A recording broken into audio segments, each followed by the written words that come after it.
Hola, hola, buen día a todos, a todas, compañeros. Bienvenidos, es un gusto tenerlos aquí.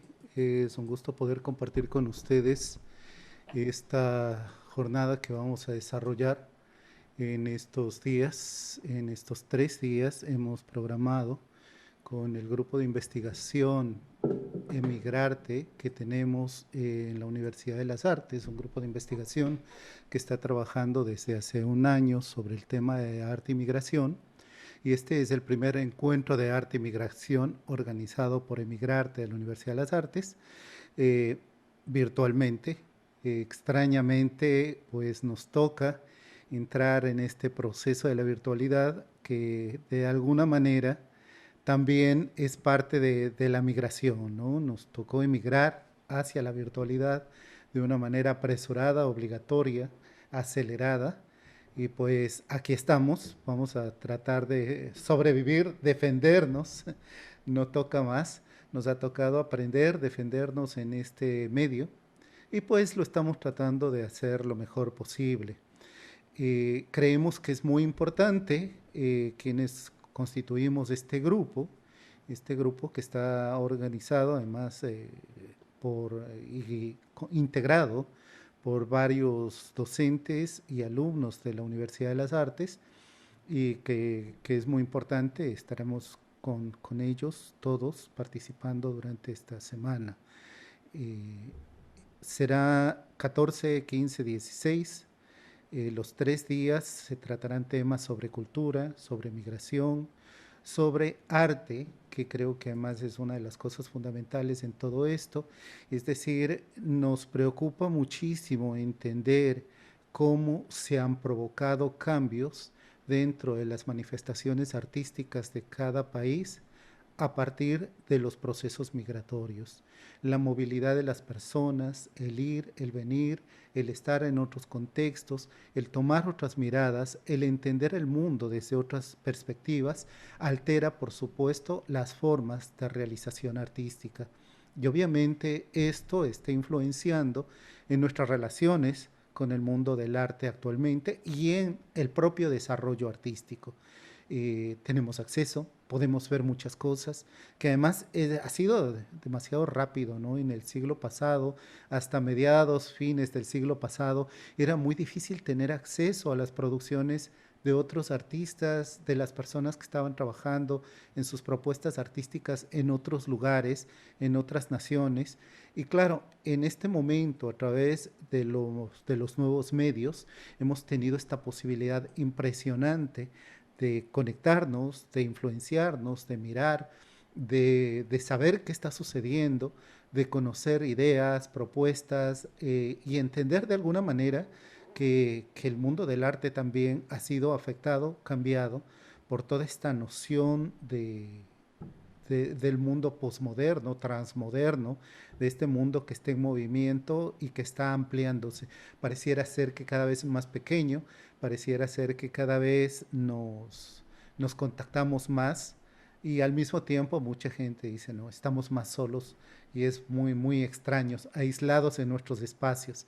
Muchos de estos problemas, por supuesto, estas cosas que estamos viviendo, nos afectan, nos constituyen. Y claro, es fundamental que como artistas, como investigadores del arte, tratemos de vincularnos con esto, tratemos de entender y analizar todos estos conflictos.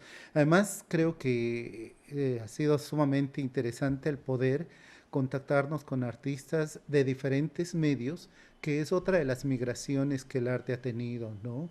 Hasta mediados del siglo XX todavía se concebía el arte como la pintura, la escultura, en espacios sumamente cerrados. Y claro, esto se ha ampliado también y ha tenido que provocarse migraciones hacia otros parámetros artísticos, ¿no?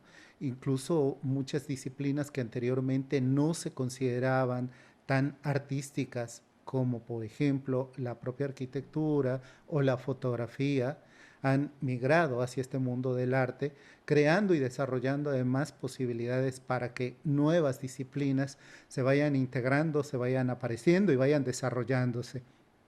Todo esto es sumamente importante Todo esto es algo que nos vincula, nos convoca y que obviamente nos pone en medio de estas preguntas, de estos debates. Este grupo que hemos creado para poder trabajar está integrado por David de los Reyes. Ya lo conocerán quienes no lo conocen, estará en unas de las mesas, algunas de las mesas. Está integrado por Julianela Pérez, que es además directora del Departamento Transversal, que es uno de los que estaba apoyando y auspiciando de alguna manera este encuentro, el Departamento Transversal de la Universidad de las Artes, por Livia Pérez, que no creo que son familia entre ustedes dos, pero llevan el mismo apellido igual, pero igual han coincidido en este trabajo, en estas ideas además, lo cual es muy, muy interesante, ¿no? Ellas también son migrantes, todos ellos son migrantes. Igual está constituido por Claudia Furiarti, que también las cuatro son fuera de Ecuador, lo cual es muy raro. Es un grupo de migrantes constituido por migrantes.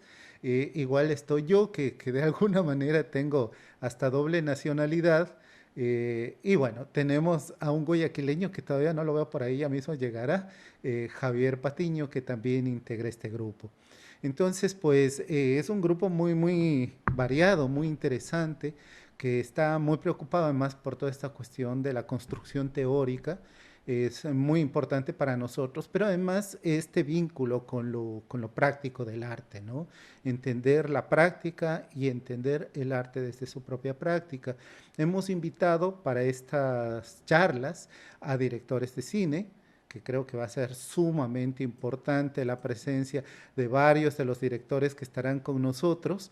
Es fundamental pensarlo, ¿no? Estará con nosotros Marcel Beltrán, Anabel Rodríguez de Venezuela, Fernando Mieles de Ecuador, estará también con nosotros Santiago Poza, que se dedica a la fotografía, por ahí te veo, bienvenido. Y claro, y además estará con nosotros el día de hoy Juan Pablo Ordóñez y Melina Guashima, que además es un gusto verlos, queridos amigos, coterráneos además, porque algún rato yo fui también nacionalizado en la ciudad de Cuenca. También fui cuencano y mexicano y guayaquileño ahora y quiteño de origen. Entonces también esta cosa de emigrar a uno le altera también estas cosas de las nacionalidades cercanas o lejanas. Hasta se aprende a hablar en otros dialectos y con los tonitos y se le pega a uno, ¿no? No, pregúntenles a los que regresan de España. Y entonces, claro, todas estas cosas son sumamente importantes porque estamos absorbiendo, influenciándonos y alimentándonos de otros procesos y otras visiones culturales y artísticas. Y eso está también cambiando nuestras propias prácticas artísticas. Justamente de eso va a tratar este encuentro. Tenemos planeado ya el segundo, el tercero, esto no va a quedar ahí. Realmente no, creo que una de nuestras fallas fue no reconocer que este encuentro es internacional además. Tenemos aquí cantidad de participantes de todas partes. Es un encuentro totalmente internacional y eso es por supuesto un gusto para nosotros. Por ahí veo cantidad de gente que viene y se ha conectado. Además, se está conectando de diferentes partes, diferentes lugares, lo cual nos da mucho gusto realmente poder tenerlos aquí. Es una satisfacción. Vamos a ver si estos 3 días son eso que esperamos, un cúmulo de conocimientos, de prácticas, de aprendizajes. Queremos además pedirles que su participación sea activa, es muy valiosa, muy importante. No quisiéramos ser así una cosa muy unidireccional, sino más bien de lado y lado. Así es que vamos a tener la posibilidad de abrir los micrófonos para que todos puedan participar, para que todas puedan estar con nosotros. Con estas palabras, pues bienvenidos a todos. Vamos a dar por inaugurado este primer encuentro de arte y migración latinoamericana y vamos a comenzar entonces con nuestros primeros invitados, eh, muy, muy importantes invitados. Si me dan un segundito para poder ubicarlos, ya están con nosotros, pero quisiera revisar algo de su de todo su currículo, que es bastante amplio, eh, bastante. Ellos son dos queridos amigos, han estado trabajando desde hace muchos años a través de la práctica performática y del video. Melina Washima, cuencana, los dos son cuencanos, ¿no? Y Juan Pablo Ordóñez están haciendo una práctica artística performática desde hace varios años ya con nosotros en Ecuador. Además creo que es sumamente importante porque en Ecuador, y ya lo vamos a comentar, no ha sido fácil, no es nada sencillo la práctica artística, especialmente de estas nuevas propuestas, de nuevas visiones y de nuevas prácticas artísticas, ¿no? Ha estado muy cerrado, ha sido limitado para muchas personas, digo, todavía creo que no hay un público creado para poder comprender y entender toda esta práctica artística. Melina, pues, y Juan Pablo conforman un proyecto conjunto que se llama New Canchic People. Ahí lo pueden ver en la pantalla. Nuestra gente, ¿no? Pero además creo que es muy divertido este nombre que se han puesto, que es una mezcla entre una cuestión muy anglo y muy quichua, entonces no es nuestra gente. Y claro, o sea, es sumamente interesante que ellos estén trabajando en el performance. Ahora están directamente conectándose desde Portugal, donde entiendo están haciendo un doctorado, ¿no? Melina está haciendo un doctorado en performance, que creo que es mi envidia. Espero algún rato poder acceder a ese doctorado maravilloso. Y pues hacer un doctorado en performance me parece que es una de las cosas más interesantes que se puede hacer en este momento. Y pues el trabajo de Juan Pablo pues es un trabajo también sumamente importante. Él está además trabajando directamente en el performance desde hace varios años. He tenido la oportunidad de ver varias piezas de su trabajo. Hoy van a poder conocer algo más de lo que ellos hacen.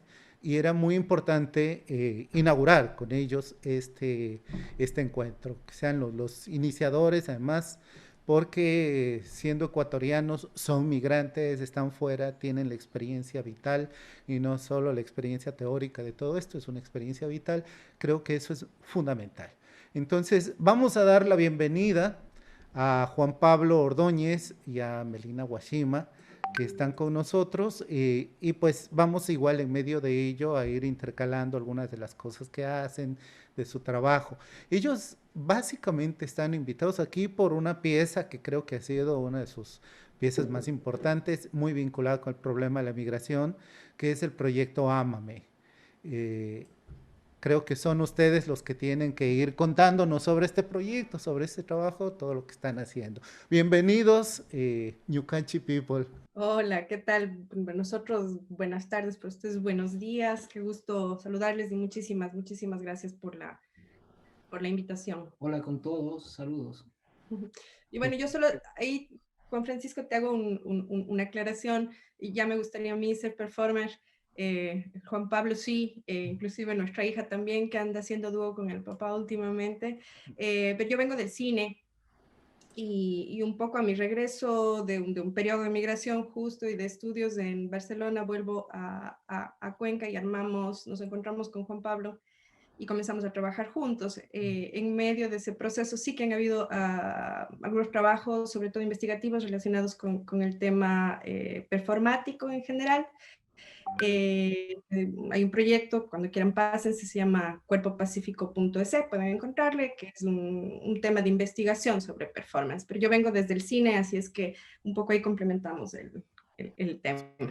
Cuéntenos un poquito, primero, no sé, del New Country People, que creo que es mucho más, ¿no? Sí, esta idea de trabajar conjuntamente. Creo que además es muy difícil. Estoy pensando en que hay pocas parejas de artistas que trabajan y que pueden lograrlo. Pienso que, no sé, o sea, Marina y Yulai terminaron separados y, y por mucho tiempo, ¿no? Y claro, o sea, son pocos los que logran coordinarse y mantenerse con un trabajo conjunto generalmente es muy difícil porque también entiendo que hay egos, ideas y cosas así. Entonces es muy difícil trabajar. ¿Cómo es que lograron constituirse y mantener en este trabajo esto que están haciendo? Tampoco es que estamos todo el tiempo en Mm, sincronía y con los mismos proyectos, pero sí tenemos proyectos centrales donde le hemos apostado en conjunto, en equipo, y son estos justamente los relacionados con migración donde más estamos vinculados. Em, este colectivo tiene 15 años, más de 15 años ya, y mm, hemos pensado el tema migratorio, como tú has dicho, no solo desde verlo o estudiarlo desde la academia, sino más bien desde la experiencia en primera persona, que es algo que nos interesa mucho para lo que es el archivo Ámame. ujú. Sí, yo creo que ahí es interesante contarles un poco esto, ¿no? El Ámame, que es fue un nombre que jamás planeamos que fuese eso. Creo que el día que comenzamos a ponerle nombre formal para mover el proyecto, nos dimos cuenta que esto del archivo de la memoria audiovisual de la migración ecuatoriana es larguísimo, dice lo que tiene que decir, pero al final era el Ámame, ¿no? Y, y, y nace de un proyecto que ya Juan Pablo había comenzado a tantear antes de que tuviéramos el colectivo. Juan Pablo tenía un proyecto sobre postales, fotocartas, y había hecho un trabajo. Yo estaba terminando la carrera, recuerdo, y Juan Pablo sacó un día una edición de un trabajo que había hecho y me lo puso a ver. Yo recuerdo que en ese momento pensé en una videocarta, que es un concepto del que les vamos a hablar ahora. Eh, y vi esas imágenes, ¿no? Y pensé, ¿qué hice yo estudiando 5 años cine cuando vengo acá y este señor me pone esto aquí delante, ¿no? Entonces creo que de hecho el encuentro del colectivo un poco se hace también desde Mm. ahí, como desde diferentes formas de acercarnos a este hecho, ¿no? A este trabajo. Entonces, capaz que es bueno, Juan Pablo, comenzar a hablar desde eso. O sea, decimos el AMAM es el archivo de la memoria audiovisual de la migración ecuatoriana. Creo que a partir del concepto de videocarta puede ser interesante. No sé si nos quieres contar, Juan. Sí, más o menos en 2004 hice un ejercicio con edición de videos de migrantes, al que llamamos videocartas. Son videos que se empezaron a enviar desde Ecuador, en el caso de Ecuador concretamente desde los años 70, con la aparición de las primeras Super 8 comerciales asequibles a nuestros compatriotas. Las familias enviaban estas cámaras y intercambiaban cintas de su experiencia, de su vida, y nació así esta idea de la videocarta, una especie, o sea, el uso de la tecnología para mí es clave aquí, cómo inmediatamente se puso al servicio de esta necesidad emotiva de conectarse, de mantener vínculos en la distancia, especialmente con los Estados Unidos. Bueno, la migración es un tema amplísimo también para irlo conversando a través de estos proyectos. Y en ese momento el Ecuador tenía un flujo migratorio interesante con los Estados Unidos, porque muchas de las empresas que habían en ese entonces finalizado sus inversiones en el Ecuador se mudaron con gente de Ecuador hacia Estados Unidos.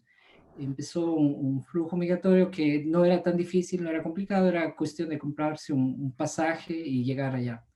Que podríamos ir rastreando todo lo que va pasando con el tema ya de restricciones década a década, pero bueno, pero eso es otro tema. En ese entonces, estamos hablando de los 50, 40, llegan los primeros ecuatorianos, cuencanos a Estados Unidos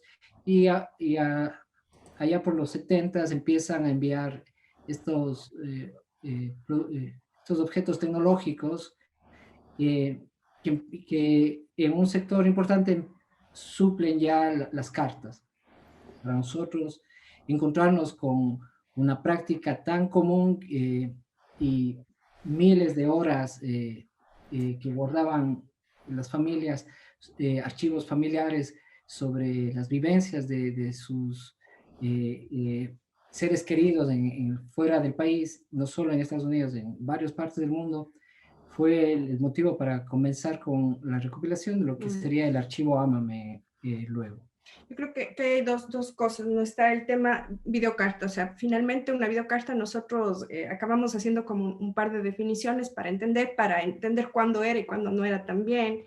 Entonces, claro, la videocarta es este documento audiovisual que es construido por alguien para enviárselo a alguien en un ejercicio de comunicación, ¿no? Por tanto, es un video que tiene una direccionalidad específica y tiene una construcción narrativa también específica, ¿no? Yo narro algo de manera particular porque estoy hablándole a mi compañero o le estoy hablando a mi mamá y eso implicará unas formas narrativas determinadas, ¿no? Entonces nos encontrábamos que eso con los videos.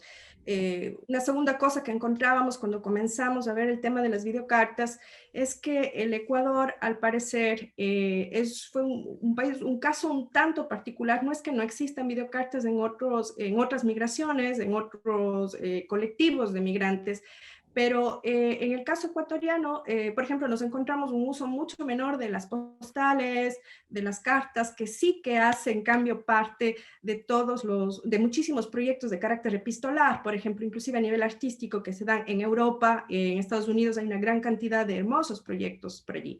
En cambio, nosotros resulta que cuando comenzamos a escarbar el tema de la videocarta, Juan Pablo había hecho un encuentro con esas videocartas alrededor de su propio contexto familiar, barrial, y cuando comenzamos a rascar un poco más allá, resulta que, claro, o sea, en Cuenca ahora, y creo que ahora desgraciadamente vamos a tener otra ola migratoria, ya llegaremos un momento para hablar de eso, pero claro, en Ecuador, en Cuenca, pateabas una piedra y salíamos 3 migrantes, entonces en cada casa todos o habíamos recibido una videocarta, o habíamos hecho una videocarta, o habíamos participado en una sin darnos cuenta.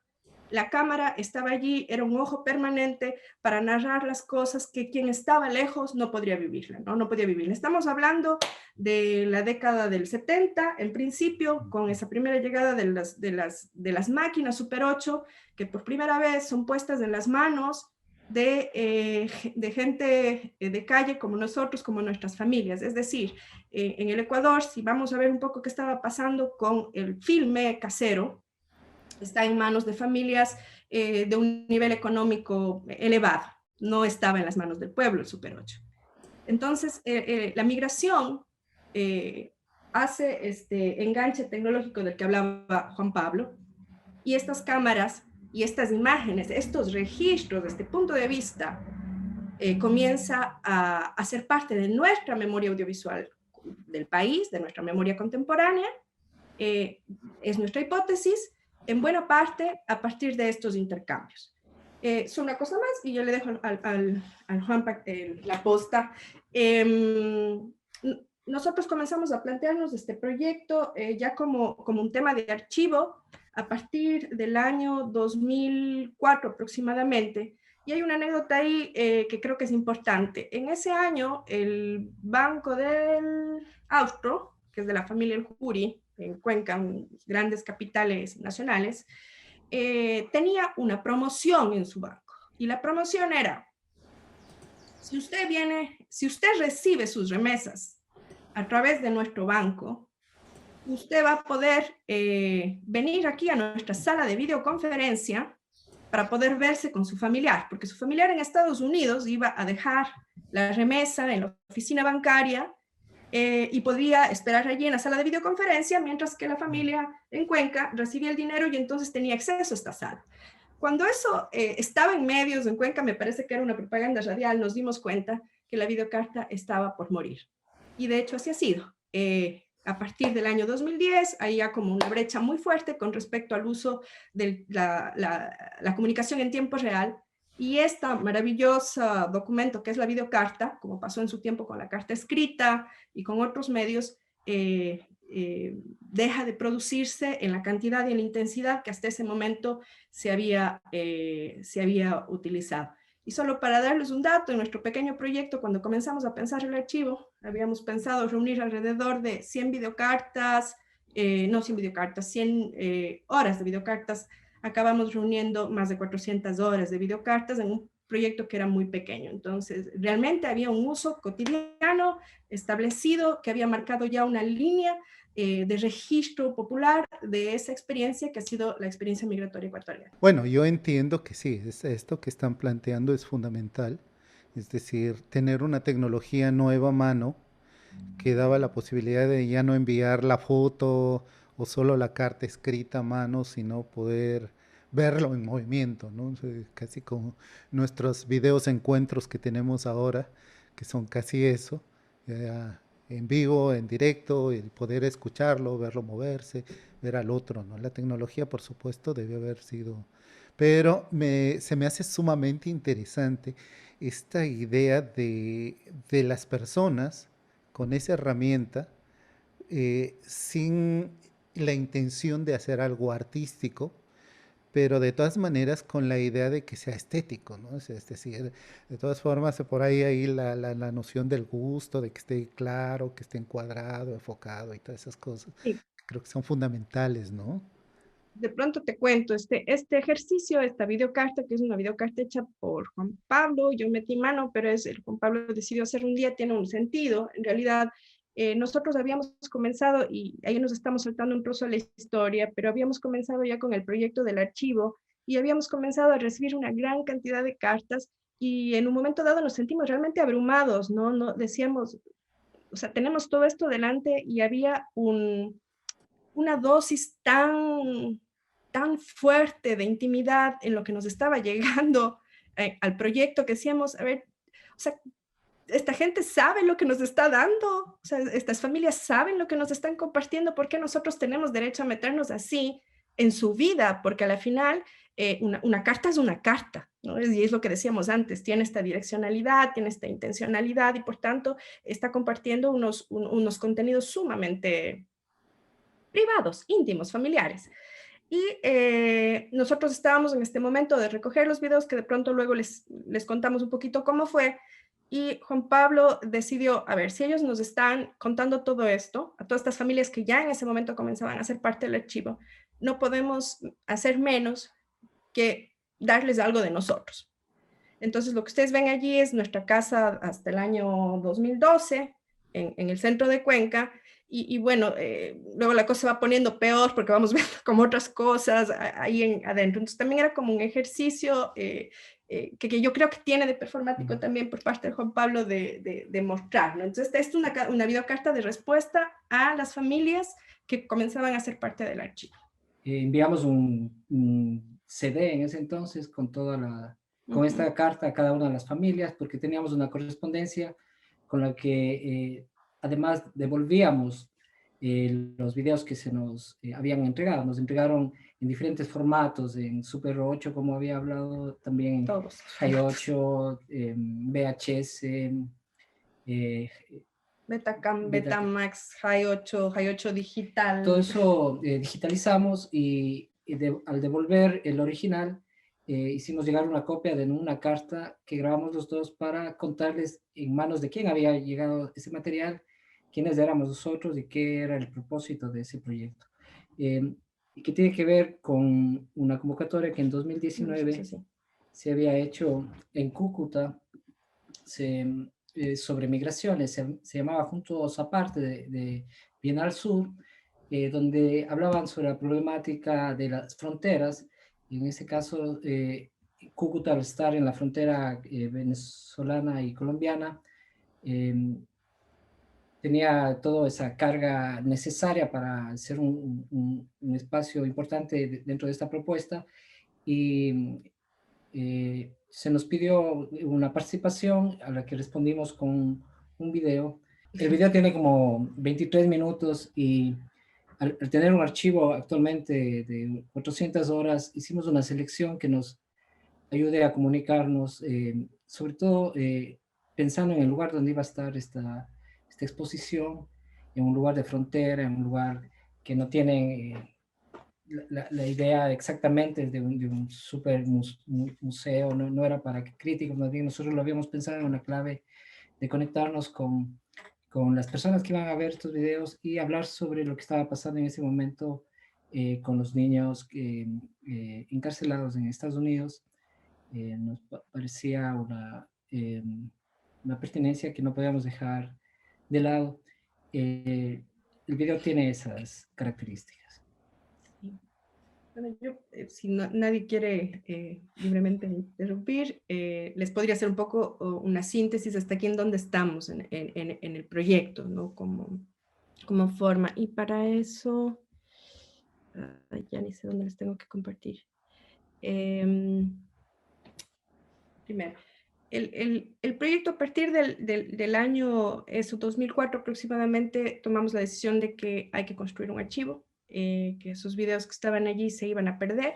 La gente en Estados Unidos, cuando comenzamos a tocar el tema y preguntar y investigar qué pasaba con sus videos allí, nos decían, eso cada vez que nos cambiamos de casa, que nos cambiamos de departamento, se botan porque los VHS ocupan demasiado espacio.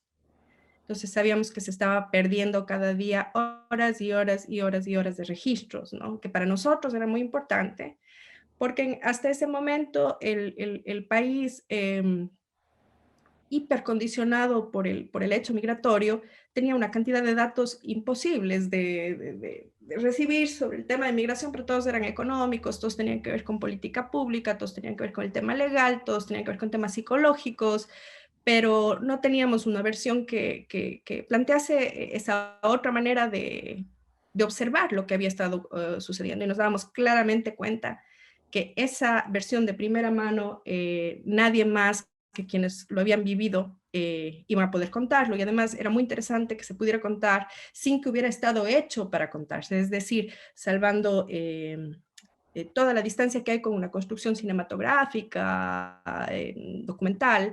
Esto venía de otro lado y esa visión había que preservarla. Nosotros como colectivo decidimos que eso era un patrimonio y que era un patrimonio del país y que es un patrimonio que tenía que ser público en alguna manera. Y ahí comenzaron también nuestros problemas, porque había que hacer este archivo, les voy a hacer un poco ahí corto el cuento, pero es un archivo que en este momento tiene 86 familias que participan del archivo. Es un archivo que se ha recogido en 5 provincias del país, en Pichincha, Guayas, evidentemente Cañar, evidentemente Azuay, evidentemente Loja y Morona, Santiago. Pero además también hemos recibido, ha habido un punto, digamos, de recogida de búsqueda en Canadá y en Estados Unidos, ¿no? Hay 11 países que están representados, digamos, en el archivo y una cantidad de ciudades impresionante, ¿no? Entonces, en ese momento en el país se comenzaba a hablar, estamos hablando del año 2008, aparece la CENAMI, que era fue la Secretaría Nacional del Migrante, y paralelamente con la CENAMI una serie de políticas, una serie de planteamientos sobre lo que iba a ser la política de Estado en temas migratorios, que planteaba una visión universal, abierta, libre, de frontera libre, ¿no? Y nos pareció que era un momento como súper interesante para poder plantear este proyecto. Bueno, al final el proyecto ha durado mucho más que la CENAMI y que las instituciones del ramo, ¿no? Esa política ha ido cayéndose, estas oficinas desapareciendo, pero el archivo se crea un poco en ese momento. Como les contó el Juanpa, todos estos archivos pues nos venían directos del cassette, la gente no conocía, ya no recordaba muchas veces lo que había allí. Hicimos como todo, nos armamos ahí un laboratorio de digitalización y se fueron digitalizando todos estos archivos. Paralelamente entendimos que un archivo sin 400 horas de videos sueltos allí no tenían ningún sentido, que no le iban a servir absolutamente a nadie, ¿no?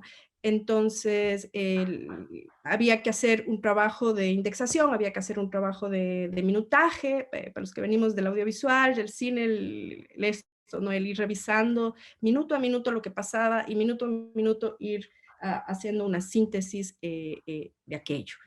No sé, Juanpa, si quieres contar tú, hasta que busque yo esto. Para 2014 logramos con un trabajo también, siempre la tecnología nos va acercando y nos va ayudando a resolver. En este caso el tema era del acceso a todas estas horas, 400 horas de videos, gracias a la participación de Juan, ¿cómo es que se llama? El programador Urgilés. Urgilés. Sí, se diseñó un programa que nos ayuda a encontrar no solo los videos y ubicarlos por fecha, contexto, país, año, sino navegar dentro de cada video para ubicar cosas que se encuentran dentro de los videos. Es algo que ahora, en el 2011, bueno, era imposible desde nuestros países hacerlo, pero ahora se lo hace desde otro tipo de tecnologías. Esta era más una tecnología mediada desde lo humano, o sea, volcamos todo el archivo en texto y buscamos, a través de buscadores, logramos ubicar cada cosa. O sea, por decir un ejemplo, si podemos poner la palabra avión dentro del archivo, se logra ver o un avión que cruza por el cielo, o si alguien está hablando de avión dentro El texto del hecho. de este archivo, claro. Entonces, esto nos ayudó a... Primera parte. Eso nos ayudó a convertirlo en una herramienta de lo que se convirtió también en el archivo residente, ¿no?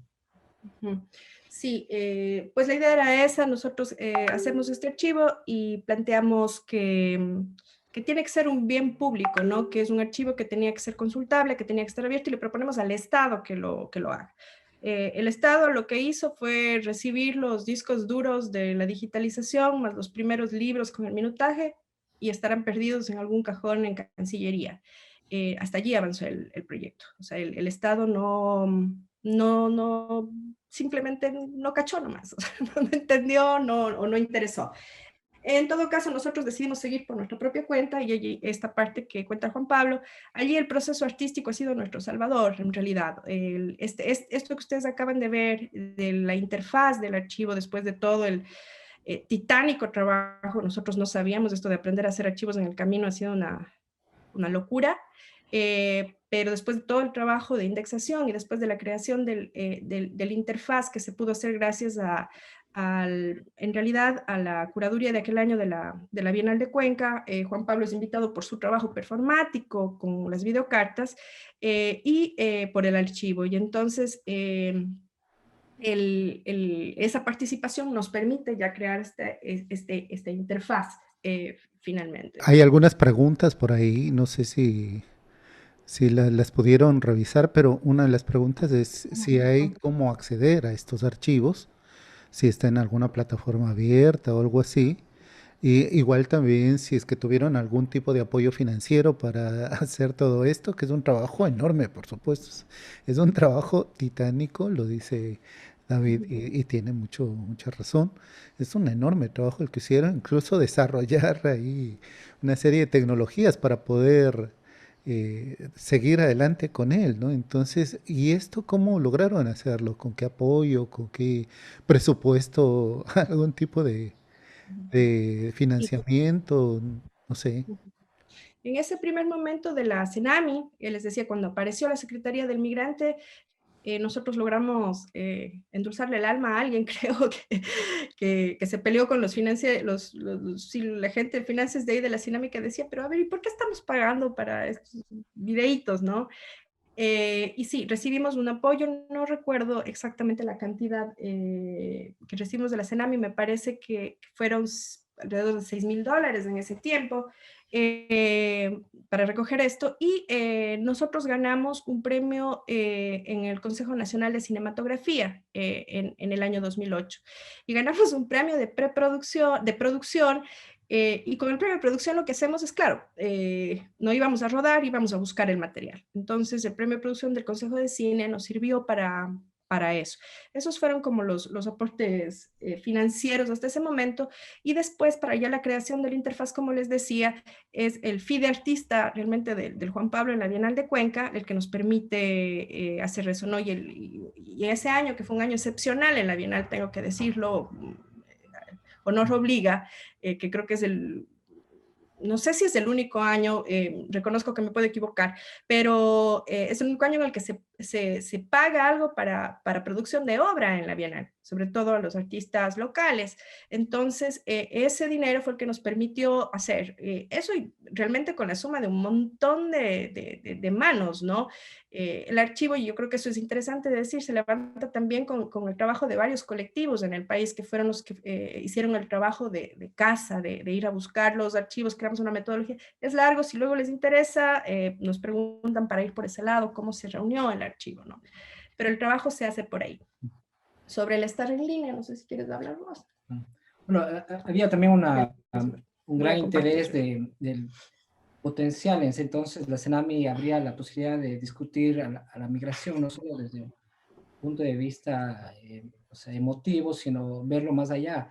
El potencial del Ecuador como un país transnacional, la capacidad de ser un país que funciona en otros países y que pueda organizar algunas voluntades, tal vez vinculadas a lo patriótico, por decirlo entre comillas, o a los o a sus propias historias. Esa capacidad el Ecuador la tiene, y en ese entonces la CENAMI también lo veía. Cómo organizarnos como ecuatorianos fuera del país, y cómo trabajar en lo que luego se conformarían las casas de migrantes. Había una política muy interesante en ese entonces sobre migración, y que todo se ha desvanecido, ¿no? Ahora mismo creo que, como decía Melina, vamos a vivir una nueva ola migratoria que no es la misma de los años 50, que no es la misma de los años 80, de los 90 Y del 2000. y del 2000, cuando reventó todo. Estábamos hablando de nuestros números que teníamos desde entonces, eran más de 3 millones de ecuatorianos fuera en los 2 años, desde el 99 hasta el 2003. Estamos hablando que en ese país, desde entonces, de 16 millones, el porcentaje era altísimo. O sea, hace que la migración venezolana ya no sea tan dramática. Y yo lo he dicho algunas veces esto, y ha sido hasta problemático, pero en verdad lo que pasó en el Ecuador y que no estuvo cubierto ni mediatizado fue un drama desgarrador. Entonces, con respecto a si está online, ha sido un tema de debate muy fuerte para nosotros mismos dentro del colectivo. Nosotros en este momento tenemos, o sea, el archivo está creado dentro de unos términos de legalidad, es decir, las familias que decidieron compartirnos su material, compartirnos su historia, son signantes, digamos, de la entrega de este material, y este material en principio puede verse en contextos académicos, en contextos artísticos, pero claro, el nivel de intimidad de los archivos es excesivo. O sea, ahora mismo yo cuando mostrábamos otra vez el video de esta madre, siempre me cuesta, ¿no? Siempre me pregunto, siempre nos golpea, nos rebota la pregunta, ¿hasta qué punto puedo yo mostrarlo? ¿No? ¿Hasta qué punto puedo yo exhibirlo? Y nos parecía que era muy complejo el cómo manejar esto, por ejemplo, en una plataforma online abierta. O sea, era muy complejo, sigue siendo complejo. Entonces, lo que nosotros creamos fue, decidimos dar un paso adelante con esto, y fue la creación, como vieron ustedes, de la interfaz y a partir de la interfaz comenzar con una nueva etapa del proyecto, que entendemos no es la última. Entendimos en algún punto ya de esta historia que meterse a trabajar con un archivo es echarse sobre un proyecto que no se va a acabar nunca. O sea, siempre necesita renovarse, siempre necesita cambiar temas tecnológicos, siempre necesita repensarse. La relación con el Internet de hoy no es igual que la relación con el Internet del año 2008. Entonces, siempre se está repensando. Y creamos esto que se llama el archivo residente. Esta compu que ven ustedes aquí es el archivo residente, se llama. Entonces, la política que tenemos como New Canchi People es que si cualquier organización, universidad, museo, centro de migrantes, siente que este archivo puede ser interesante por temas investigativos, por un tema de congregación de la comunidad alrededor de una reflexión que esto pueda provocar, entonces nos ponemos de acuerdo y el archivo va a recibir un tiempo en ese lugar. En esta foto lo que ustedes ven es el proyecto Accidentes Geográficos, que fue una exposición en Madrid en el año 2018 en el Museo La Neomeduja, y es una curaduría de Fabiano Cueva, y se me va, y bueno, uy, lo siento, porque se me está yendo mi pana, que eran dos curadores en la muestra, ahora recordaré. Y el archivo estuvo en residencia ahí durante la exposición y después se quedó un mes más. Y una de las actividades que acontecieron alrededor de esta residencia del archivo fue el encuentro con este colectivo de mujeres ecuatorianas migrantes en Madrid, y este es el final de la sesión que organizaron allí en el museo. Y si pueden leer ahí lo que dice, es lo que dice un video, porque nos grabaron un videito para nosotros, ¿no? Al final de lo que vieron. Evidentemente hay muchísimos videos en Madrid. Y nos decía esto: recordad es volver a vivir, sobre todo porque creo que todos hemos escrito una pequeña línea de esa historia de la migración. A unos nos trajeron chiquititos, a otros nos parieron aquí, a otros nos dejaron separados de nuestros padres y nos trajeron cuando pudieron. Pero lo importante es que Ecuador ha creado una raíz y un vínculo sobre todo está dejando huella, una historia que gracias a ustedes hoy también la tenemos en este gran proyecto. Nosotros sí que los amamos mucho a ustedes. No sabía que me iba a piropear yo misma con esto, no me acordaba el texto, disculpen. pero, pero sí, o sea, ya nos pasaba que este colectivo de mujeres había llevado a su niña, y su niña es una madrileña, evidentemente. Entonces también el archivo ha comenzado a ser un centro de reflexión de las identidades, ¿no? De esa conexión con ese otro momento de Ecuador. Eso es lo que está pasando en este momento, está en esto. Sí nos hemos planteado la posibilidad de que el archivo pueda estar en otras plataformas más de carácter investigativo, con un cierto control, que pueda tener unos ciertos permisos para poder activarse, porque todavía hoy creemos que nosotros por lo menos no tenemos como el derecho de soltarlo. Cuando las familias decidan hacerlo, lo harán.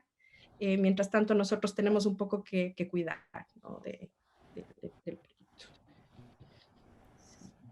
No sé, Juan, si hay preguntas. Y Si no están sé viendo. si hay alguna serie de comentarios. Yo pensaba mucho en este vínculo que tiene su trabajo dentro de un proceso político. Es decir, evidentemente lo que ustedes están haciendo es una postura a un momento histórico, a un momento social, el país de alguna manera tomando una serie de decisiones. Obviamente, esto está vinculado muy fuertemente con el feriado bancario, por ejemplo, que provocó una migración, pero masiva, de manera indiscriminada además, que además mucha gente habla de que no solo fue migración, ¿no? Hubo suicidios, hubo una cantidad de problemas dentro del país, esta situación. Y claro, estaba pensando también con esto que decías hace un rato, que posiblemente se viene una ola más fuerte, ¿no? Con este cambio de gobierno que acabamos de vivir. Entonces, claro, yo creo que esta vinculación política es fundamental en el trabajo que están haciendo. No sé cómo lo vinculan ustedes, desde dónde lo están viendo. Bueno, si tú hablas, esto ya dentro de los proyectos artísticos, eh, como el archivo residente, como archivo residente, ha habido varios artistas que se han sumado, se han interesado, gente desde la academia también a investigar, a conocerlo. Ahora mismo recuerdo un trabajo de danza, por ejemplo, danza contemporánea que se hizo a través del archivo, Guayaquil, en la justo en fábrica. Guayaquil. También una investigadora desde la literatura le interesaba para su doctorado en Nueva York cómo era el tema de la autorrepresentación. O sea, si hablamos que es una videocarta y y cómo te autorrepresentas ya en la actualidad desde el video. Algo que ahora ya con todo lo que es el trabajo, o sea, tu celular, tu tecnología portátil ya es algo a diario, ¿no? Pero lo que sí encontramos también ahí es que como estas tecnologías se van adelantando a muchas cosas, que muchas formas de resolver tu vida, y en ese entonces se hacía todo en diferido, ¿no? Mi trabajo que hago es hacia el performance, y era un reto que yo me había puesto de leer una videocarta. ¿Cómo se lee una videocarta? Y bueno, una videocarta se lee con una acción también. Entonces, ¿Quieres que comparta? sí, sí, sí. Ujú. Entonces mi trabajo fue acercándose hacia allá, hacia a tratar de dar lectura, una lectura pública. Es un proyecto que se llamó luego Lectura Pública, que en un momento inicial se llamó eh, Déjà Vu, esto ya lo he vivido, y que fue aproximándose a la lectura pública, una serie de lecturas que dependía dónde se hacía la acción, en qué parte, en qué país o en qué lugar se me invitaba.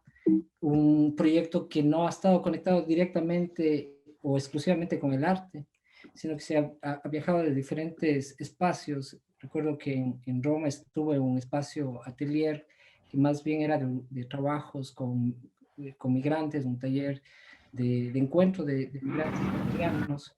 O también estuvo en Bogotá, dentro de un contexto de documental expandido, pensando a cómo se desdoblaba el documental y se volvía acción, performance. Ha estado dentro de espacios del performance también, ha estado dentro del espacio de la poesía, ha estado directamente en espacios relacionados con migrantes. Entonces, el arte ahí también nos ha servido para profundizar en las ideas en las que nosotros eh, eh, queremos poner el acento, pero también nos ha servido para captar recursos y hacer posible el proyecto. A veces hay mucho dinero alrededor de las artes, no siempre están en, eh, en- no siempre están en los mejores proyectos, pero igual siempre podemos robar un poco de esos presupuestos y traerlos hacia proyectos que tienen otro tipo de vinculaciones. Cuando tú planteas lo del tema político, es que no puede no ser político, o sea, es intrínsecamente político este proyecto. O sea, por un lado, porque decides, no diría dar la voz, porque se la dieron las familias en sí mismas, nosotros hemos sido una suerte de mediación en ello, pero sí ese ejercicio primero de cuestionarte la lógica de lo patrimoniable, de aquello que se tiene que archivar, de aquello que tiene que además pasar por un proceso para que pueda ser parte de otros discursos. Entonces, creo que ahí es importante lo que Juan Pablo acaba de decir, o sea, ya en el archivo, en este momento, no tengo las estadísticas últimas del archivo aquí a mano, pero han habido alrededor de unos 4 proyectos doctorales que han pasado y han observado el archivo.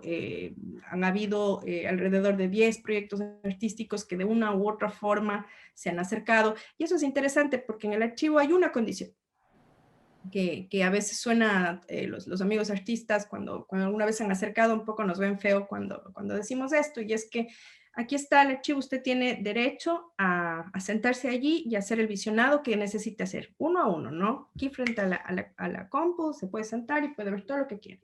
Pero cuando quieres sacarla de la compu para ponerla en tu obra, entonces te va a tocar volver a la familia.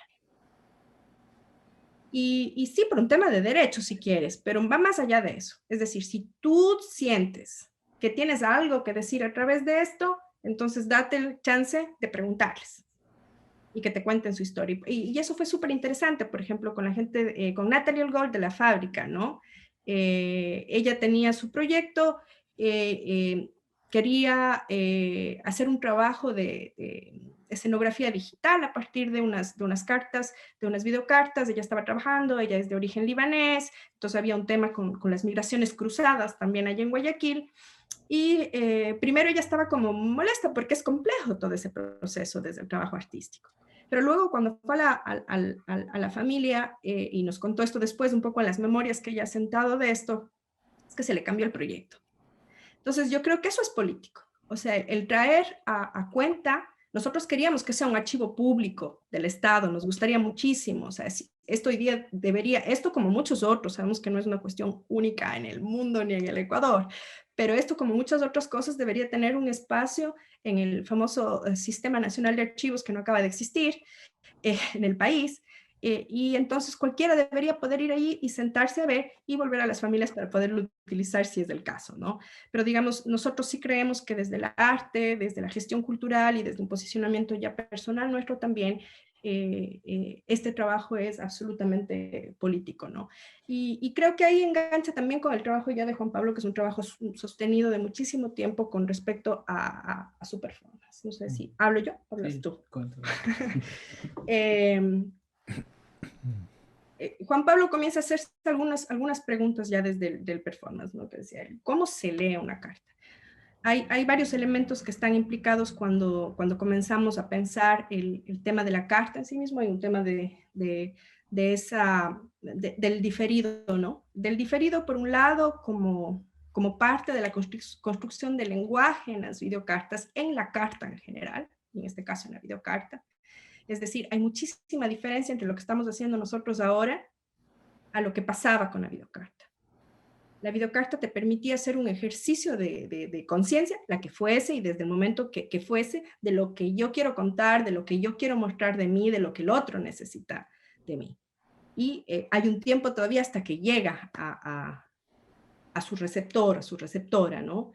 Pero luego, visto desde hoy, digamos, desde el artista que va a comenzar a trabajar con esto, hay un tiempo, hay unas décadas en medio, unas décadas en las que ha habido además una serie de sucesos que han marcado esa relación con ese material. Entonces, lo diferido, el tiempo diferido, es uno de los cuestionamientos ahí en esta lectura. ¿Cómo hoy, desde lo contemporáneo relacionado con el término frente a las artes, pero lo contemporáneo también con el hoy, leo yo esto? ¿Qué tengo que hacer para leer este archivo? ¿Cuál es mi relación también diferida con la tecnología? Y ahí es un poco lo que habíamos comentado al principio, disculpen el desorden de esto, pero lo que habíamos comentado al principio, ¿no? El hecho tecnológico, nosotros creemos que el proceso migratorio ecuatoriano, nuestras familias migrantes, son las que cambian esa estructura tecnológica del país. El Ecuador cambia y se sostiene y vive en los años 90, en la primera década del 2000, gracias a los migrantes. Cuenca no existiría si no fuese así. No sé qué hubiéramos sido si tanta gente no hubiera sido tan valiente de hacer todo lo que hicieron, ¿no? Pero con respecto a nuestro mundo tecnológico y por tanto también de nuestras herramientas para contarnos, están sujetas, van de la mano. Entonces, esta lectura se cuestiona todo eso. Luego hay unos elementos que pues creo que es más interesante que hables tú mismo, que ya tienen que ver con la luz, con el registro, con la memoria, lo que tenemos aquí a la derecha de la pantalla. Está grabado en chips, no es film. Podríamos debatir si es la luz o no es la luz la que quedó grabada allí o qué es exactamente lo que está, pero está recogiendo una memoria determinada de un momento allí. Y Juan Pablo lo que hace en el performance es traer a su propio cuerpo esa experiencia, reponerla en su cuerpo para plantearse una posible lectura. Es como este proceso de empatía con el otro, ¿no? El intentar cruzarlo ahora por mí para darle una determinada lectura. Este es otro de los momentos en los que el Juan Pablo hace, ¿no? Juan Pablo lo que plantea en el performance es una suerte. Aquí a la izquierda le ven a él con este carrito. Es muy interesante este video de don Nelson Díaz, en el que él está haciendo un tutorial. En las videocartas nos encontramos muchísimos de los géneros que nos encontraremos después en YouTube, por ejemplo, ¿no? Entonces, don Nelson lo que está haciendo es hacer un tutorial para su esposa, que está en Tres Marías, en Morona, Santiago, un pueblito chiquitito, hoy es chiquito, no me imagino eso hace 30 años, eh, para explicarle que le estaba mandando un rebobinador para que pueda ver las videocartas y que no se gasten, lo dice las cabezas del VCR, ¿no? Para que no se gaste el reproductor de VHS que había mandado a su familia. Entonces hace todo un tutorial de cómo tienes que hacer, desde dónde vas a conectar, y mira, esto que te mandé tienes que conectar en tal aparato para que no se vaya a dañar, porque allá la luz es muy inestable, y entonces esto va así. Y Juan Pablo comienza de la nada como a hacer esta representación. Es una puesta en escena, y no quiere esconderlo tampoco. Es decir, lo paso por mi cuerpo, hay un ejercicio de empatía, quiero asumirlo en mi propia historia, pero no quiero engañarle a nadie. No, esto no se trata de ser un engaño, es una puesta en escena, es un observar aquello que ha estado sucediendo, ¿no? Y manifestarse al respecto. Y este es un momento que yo siempre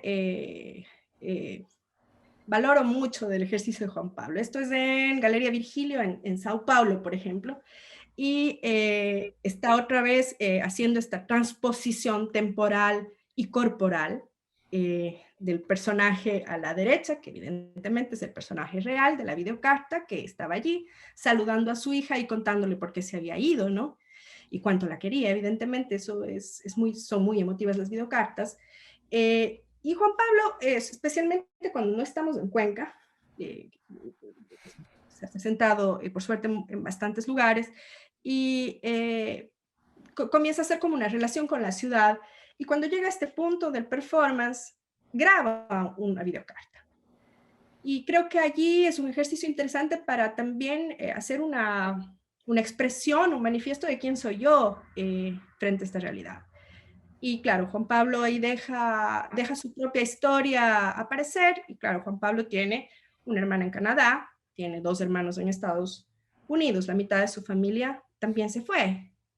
Entonces comienza a contarles, y normalmente acaba contando los pormenores del montaje, de la llegada a la ciudad, de las dificultades, porque siempre vamos con poca plata, siempre hay que autogestionarse un montón de cosas, en fin, todas esas cosas que se cruzan por allí.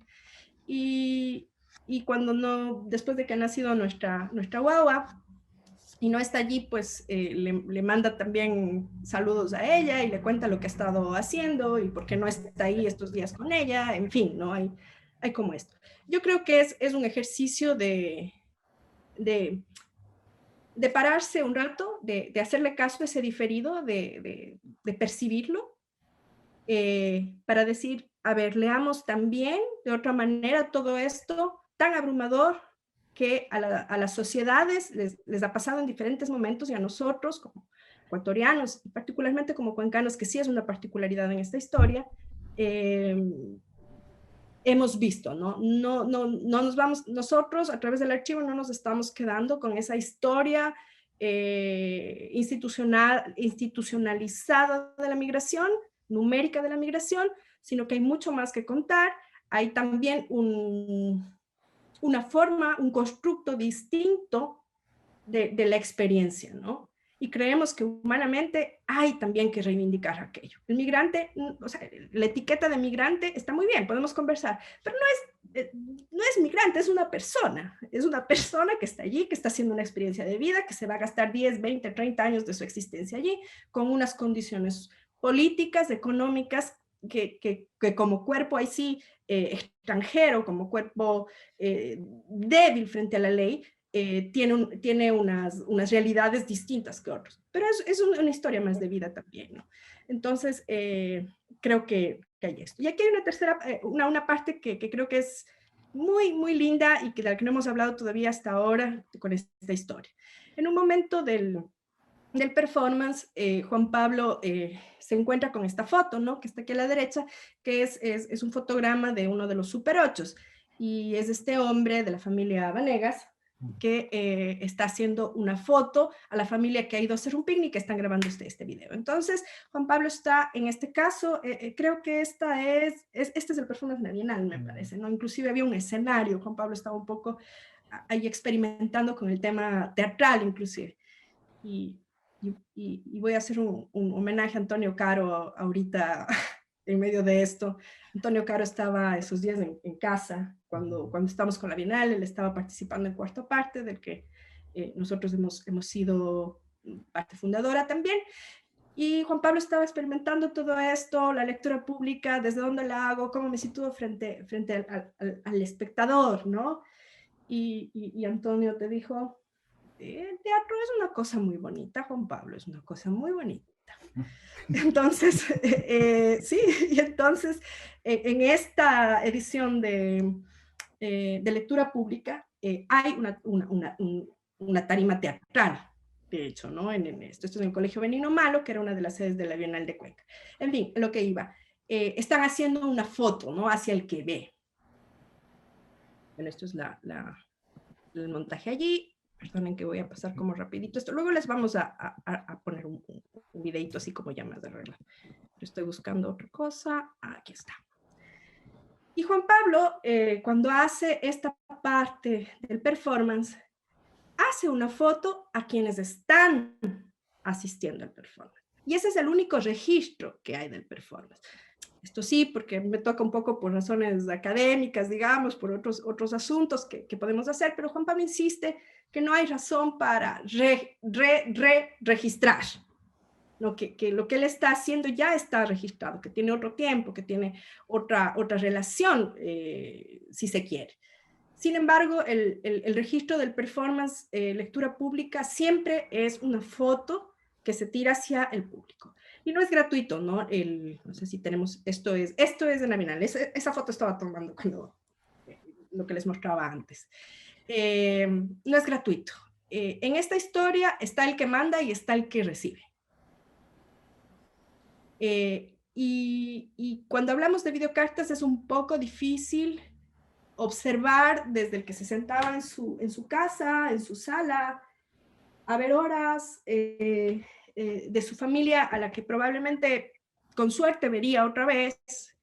Estamos hablando, no hace falta que a ustedes les aclare, estamos hablando de todos los protocolos que no le iban a permitir regresar, porque si regresaba o se hacía otra vez el viaje por la chacra, o capaz que ya no podía volver, ¿no? A donde estaba, hablando de Estados Unidos particularmente. Entonces, para mí, este registro de Juan Pablo, esta foto que tira el público, tiene mucho que ver con eso, con mostrarnos quién estaba esperando al otro lado, qué significaba esa espera, qué significa la separación para aquel que esperaba. Y de pronto nosotros lo vemos desde el estar en la tierra, ¿no? Desde estar en Ecuador frente al que se fue. Esas diferencias que significaban temporalmente, socialmente, en su construcción como social, ¿no? Entonces... A mí me parece que desde los 80s, que se da una Laura, migración, un flujo migratorio muy, muy fuerte, hay un par de visiones muy extrañas por parte de los que se quedan, porque también es eso, ¿no? Los que no se van finalmente tenían la noción del que se fue, que iba a recoger plata con palas en Estados Unidos y que tenía así unos grandes ingresos. Y claro, la vida ya no era nada fácil, ¿no? Se hablaba de las camas calientes, de los espacios compartidos, la gente viviendo en condiciones terribles, muy mal pagados. Y claro, en relación a lo que era acá, pues estaban tal vez en mejores condiciones económicas, pero no de vida. Y entonces también pensaba mucho en eso, ¿no? Es como una construcción bastante ilusoria de lo que pasaba allá. Y a mí se me hace sumamente interesante estos videos, no sé hasta dónde han logrado ver si se transmite lo otro, no sé, esa realidad que están viviendo, porque de alguna manera también los migrantes de allá tenían como contarles la historia, ¿no? De que todo estaba muy bien, que no se preocupen, que allá es muy bonito, que todo es genial, que todo es fantástico. Claro, y un poco también este discurso de endulzar la situación porque tampoco les iba nada bien a los migrantes viviendo allá. Entonces, no sé si eso se ve en el trabajo que logran recuperar. Sí, bueno, totalmente. Más bien, hacia ahí hemos tratado de hacer visible esa parte, ¿no? De esos momentos. Es muy diferente también dependiendo de las tecnologías, ¿no? Cuando usas Super 8 tienes 3 minutos para decir algo sin audio. A veces enviaban cassettes para acompañar El sonido. cintas silentes. Luego tienes ya el VHS, más posibilidades en los 90, ya con Hi 8 y estas otras tecnologías. Tenemos que hay videos que duran 4 horas y que están grabando una fiesta como si fuera una cámara de vigilancia, donde solo tiene sentido para las familias y para la gente que se conoce. Tenemos a madres que están poniendo una cámara a sus hijos, igual como una cámara de vigilancia, porque nos dejan saber en el mismo video que quiere que su abuela conozca y le vea crecer a sus nietos. Hay una cantidad de usos, lo que decía Melina también, y lo que está en el performance, que es los tutoriales, que son súper interesantes, cómo te explican de cómo es tu vida y cómo se resuelven las cosas en ese medio. Encontrarte con videos de los años 70, donde puedes ver cómo era el Nueva York en los 70, en los espacios donde vivían los migrantes ecuatorianos. Entonces hay un archivo que también es interesante para los países de donde residentes, ¿no? Que no es solo para los ecuatorianos interesante, sino que te permite ver una parte desde los países, desde Italia, Alemania, desde Francia, desde España, Bélgica, evidentemente. España. Hay videos también de Venezuela en un momento en que habían también migrantes ecuatorianos. A Venezuela. Menos de 1 millón me parece que son como 600.000 ecuatorianos fueron a Venezuela en un momento, que no es poca gente. En Chile también. Entonces los temas, y por eso era la necesidad también de tener interfaz para ubicar temáticamente varios aspectos sobre las videocartas. Por ejemplo, los primeros videos siempre tratan de mostrarte lo que tú decías, o sea, decirte aquí todo está bien, aquí estamos, aquí hay edificios, aquí hay progreso, hay tecnologías. Es más interesante cuando vienen desde campesinos, incluso indígenas, que mandan sus videos y que hay un encuentro, una sorpresa de descubrir un Nueva York. Bueno, en los años 80 igual Nueva York debe haber sido terrible, igual súper violento, pero para ellos salidos de una selva, desde la Amazonía, tiene otro tipo de significados. Pero cuando terminas con esos videos de presentación, diríamos, empiezan ya otro tipo de videos, empiezan a circular otro tipo de historias. Hay unas historias que nos llegaron por error y que no están incluidas en el archivo, pero que son todo lo que son las cartas más bien sexuales, cartas intercambios de videos para mantener vínculos suaves con sus parejas, y que son prácticas que ahora en vivo. Están en vivo, pero sí, claro, en diferido, en los años 80. Nuevamente, el uso de las tecnologías, en este caso los ecuatorianos las tomaban, y vemos que se adelantan a muchas de las cosas que ahora ocurren y se pueden encontrar en canales como YouTube. Pero lo que tú dices, Juan, sí está súper claro. O sea, hay toda una línea de videos en los que vamos a encontrar a gente, perdón el término, muy cabreada con la situación allá, muy dolida, muy cansada. Hay un video que a Juan Pablo le gusta un montón, y de hecho no sé si teníamos acá en una de las selecciones. Es un padre, me parece que son la familia Ramírez de Cuenca, que es un hombre de como mucho 42 años, y está sentado allí y deja saber muy claramente que, primero, que está agotado físicamente, que está cansado, que extraña tener un fin de semana de bielas tranquilamente en el patio de su casa, que está atado de pies y manos por las deudas y que se muere de miedo de enfermarse. Como resumiendo, ¿no?, lo que él dice allí. Y tú lo ves y es brutal. Y está hablándole a sus hermanos que están en Cuenca. Y después de un momento le toca el turno de los hijos de ir allí a mandarle saludos a los tíos. Sin mover la cámara, ¿no? Sigue allí, entonces sale él del plano y entra una nena, años 90, total, quinceañera, guapísima, la nana, y está radiante, feliz, o sea, no le ha pasado mejor cosa en su vida, ¿no? Es una adolescente que ha encontrado un novio, que se va a ir mañana no sé dónde, que está ahí en el colegio, y entonces, dentro de la misma familia, puedes encontrar visiones muy cruzadas, ¿no?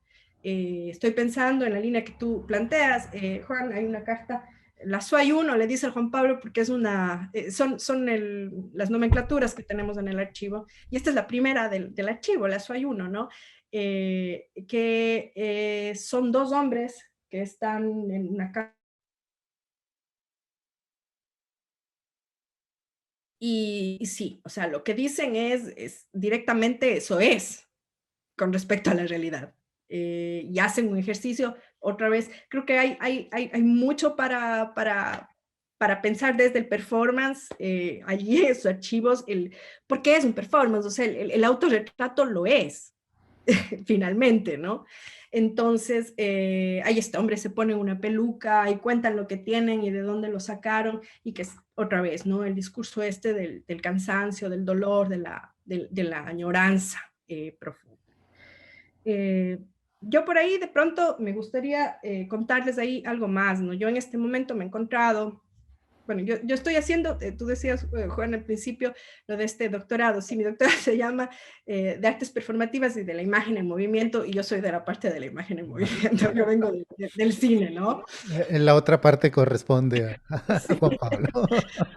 Pero estamos un poco todos mezclados por ahí, creo que eso era lo interesante. En fin, mi proyecto de doctorado, este es un espacio eh, de investigación basada en artes. Entonces, mi proyecto, que espero que algún día tenga buen fin, se basa en un trabajo justamente a ver, este proyecto nació con dos cosas. Cuando comenzamos dijimos, hay que hacer un archivo y hay que hacer una película. Y la película siempre se ha ido quedando porque es complicadísimo, porque es caro, porque teníamos 400 horas que nos conocemos, no diré de memoria, pero aún hoy día me puedo acordar los apellidos de las familias, del momento. Es decir, ha habido una saturación muy fuerte con este material para nosotros, ¿no? Eso que estás viendo desde fuera, pero estás dentro, así que nos ha tomado muchísimo tiempo como el poder ir haciendo algunas distancias para entender que puedes contar una cosa, no puedes contar todo, ¿no? Eso que parece tan fácil, y yo he sido profe de ello, me avergüenzo de decirlo, pero es así ya en la práctica. Y, yo sentía, lo que voy a hacer ahora, mi planteamiento, por lo menos hasta hoy, 14 de abril, no sé qué pasará de aquí unos meses, pero me planteo justamente esa visión que teníamos, inocentemente inclusive, desde las familias en el país, las familias que no migramos, ¿no? Los que teníamos fuera, los que teníamos al papá fuera. Y me aterra darme cuenta que acabamos dándoles una categoría de cajero automático a los que se fueron. Y es muy cruel, es muy cruel. Esta distancia, y yo creo que las videocartas son un esfuerzo gigante para que eso no suceda. O sea, es crear lazos comunicadores para que el padre que estaba lejos finalmente realmente no sea aquel que te llama cada semana, cada mes, cada 2 meses, y al que el guagua le pide, papi, esto quiero para Navidad. O la esposa le tiene que decir, ya estamos construyendo, mira, ahora vamos a poner las puertas y las puertas cuestan tanto. Que, por ejemplo, hay las videocartas explicando los procesos de construcción de casas, ¿no? Entonces habíamos convertido y había mujeres también, pero en el caso de Estados Unidos hay una presencia masculina muy fuerte, ¿no? Entonces le habíamos convertido en eso, en un cajero automático. Y entonces yo me encuentro con una de esas líneas de videocartas que son cartas de amor. Unas son las cartas sexuales, que también tendrán amor, pero estas son cartas de amor directamente, ¿no? Y me encuentro con esos hombres, en este caso un hombre andino, años 90, podríamos estereotípicamente generarnos el perfil de este personaje, ¿no? Estereotípicamente. Pero llega allí y lo primero que sucede es que son 4 hombres viviendo en una casa y compartiendo cuarto. 4 hombres que tienen que aprender a hacer, a construir lo doméstico desde su masculinidad en un territorio pleno de añoranza, de nostalgia, de soledad y de grandes dificultades. Y en medio de eso, a limpiar el cuarto, a barrerlo, a lavar la ropa, a hacer la compra, limpiar la cocina. Y yo he tenido la suerte de encontrarme con este personaje que está descubriendo también, creo yo, ese lado más femenino dentro de la relación, que es ese personaje que es capaz de decir lo que, no decir así en este sentido de hablarlo, pero de construir un mensaje en el que, yo me acuerdo mucho, me gusta mucho esa escena ahí de la videocarta en la que hay una dedicatoria de canciones, ¿no? No sé si a los que no son ecuatorianos les sonará, ¿no? Pero tenemos ahí el cassette de las canciones del recuerdo, que son una categoría en sí mismo. Yo no las del recuerdo, ya eran del recuerdo cuando yo tenía 10 años y hoy día siguen siendo lo mismo. No sé si hay otros recuerdos, pero es toda esta música de Sandro. Perdón. Todo bien. Y esto. Entonces, hay una construcción allí. Entonces, decir eso, ¿no? Complementar, Juan, que hay estas versiones y que creo que también el poder acercarnos a este material tan precioso ha permitido entender esto, ¿no? También las injusticias que autoinfligidas socialmente frente a los diversos personajes, a la mujer que se quedaba, al hombre que se iba, cada uno desde circunstancias y dificultades muy particulares. Y que creo que nos da un chance de ir un poco más allá, y por eso decía del estereotipo que teníamos al respecto. O sea, para mí el primer año del proyecto AMA me sirvió para echarme por tierra la mitad de los estereotipos que teníamos, siendo que yo misma tengo muchísima familia migrante, ¿no? Por supuesto. Algo que preguntaban por ahí, David nos decía que por qué escogieron Portugal, porque además a mí se me hace muy interesante, ¿no? Ustedes mismos son migrantes, les ha tocado migrar igual que a varios de nosotros, creo, y claro, también vivimos muchas de esas experiencias. Pero ¿por qué Portugal? ¿Por qué este doctorado? ¿Por qué no en otro lugar? Y algo más que si hay alguna particularidad con la continuidad del proyecto Ámame, el ir para allá e incluso el ir, ¿no? O sea, no sé, el mismo proceso migratorio, el ser ustedes migrantes, me imagino que se percibe de manera distinta después de todo este trabajo que han estado haciendo, ¿no? No sé cómo les afecta. Yo supongo que Juan Pablo y yo tendremos versiones separadas también del tema. Migrar es finalmente una cuestión que se vive individualmente, colectiva, pero individualmente también, ¿no? Yo no sé, en mi caso son cosas muy, muy sencillas en realidad las que nos traen acá, creo yo. Y tiene que ver en parte también con esta condición que compartimos con ustedes, compañeras, compañeros, y, y es el tema de lo que implica en el Ecuador, y hablo del Ecuador porque es lo que conozco de primera mano, lo que implicó durante 15 años de trabajo nuestro en Yucanchi People con este y otros proyectos, más o menos así. Nosotros lo que hemos hecho es, no tenemos muchísimos proyectos, pero tenemos unos cuantos proyectos que son como de larga data, de larga duración. Y yo estaba agotada. No podía más con los procesos de gestión cultural, no podía más con el dolor que sientes, con todo el trabajo que haces, con todo lo que hay que poner encima para que las cosas no salgan, muy cansada de la invisibilización de los procesos, muy cansada de cómo se manejaban las cosas. Llegó un momento en que realmente estábamos, creo, agotados de un proceso de trabajo muy, muy, muy, muy fuerte. Y ese mismo proceso de trabajo me llevó a mí a descuidar temas de estudios formales. Yo he sido profesora de la Universidad de Cuenca durante algunos años, pero entré en la tanda en la que todavía nos dejaban entrar sin todo la reglamentación más fuerte que se puso después del 2008. Entonces ahí confieso, yo no tengo posgrado.